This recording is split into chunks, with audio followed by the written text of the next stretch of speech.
ഹർത്താൽ ദിവസം വണ്ടി എടുത്തിട്ട് വന്നിട്ട് പെട്രോളും ഇല്ല. നോക്കുമ്പോൾ പെട്രോൾ പമ്പ് ഫുൾ അടച്ചിട്ടിരിക്കുന്നു. പണി കിട്ടി. കൂട്ടുകാരനാണെങ്കിൽ ഒലോക്കോട് റെയിൽവേ സ്റ്റേഷനിൽ വന്ന് നിൽക്കുന്നുണ്ട്. അവനെ കൂട്ടിക്കൊണ്ടുവരാൻ വേണ്ടിയിട്ട് വണ്ടി എടുത്തിട്ട് ഇറങ്ങിയതാണ്. അപ്പോൾ നോക്കുമ്പോൾ പെട്രോളും ഇല്ല, വണ്ടി ഓഫായി. എവിടെയെങ്കിലും ബ്ലാക്കിന് പെട്രോൾ കിട്ടുമോ നോക്കാൻ വേണ്ടിയിട്ട് കുറേ വിളിയൊക്കെ വിളിച്ചു. പക്ഷെ കിട്ടാൻ ഒരു വഴിയും ഇല്ല. അല്ലോ ഇവന്റെയൊക്കെ ഭാഗ്യം, പെട്രോളും വേണ്ട ഒന്നും വേണ്ട, ചവിട്ടി അങ്ങ് പോയാൽ മതി. ഷോപ്പ് ഇപ്പൊ ഇങ്ങനെ ഇരിക്കുമ്പോൾ ഓർമ്മ വരുന്ന പാട്ട് ഏതാണെന്നറിയാം?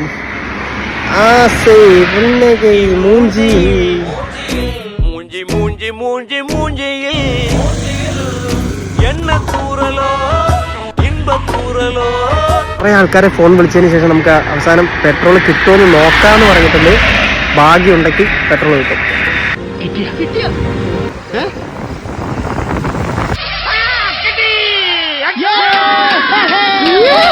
അപ്പോൾ 2.5 മണിക്കൂർ പെട്ടതിന് ശേഷം നമ്മൾ വീട്ടിലെത്താൻ പോകണേ. എൻ്റെ അമ്മയും മടുത്ത്. അപ്പോൾ ചെക്കന്മാരൊക്കെ ബാക്കിൽ വരുന്നുണ്ട്. അപ്പോൾ ഇന്നത്തെ വീഡിയോ ഇത്രയേ ഉള്ളൂ. Tata bye bye, see U.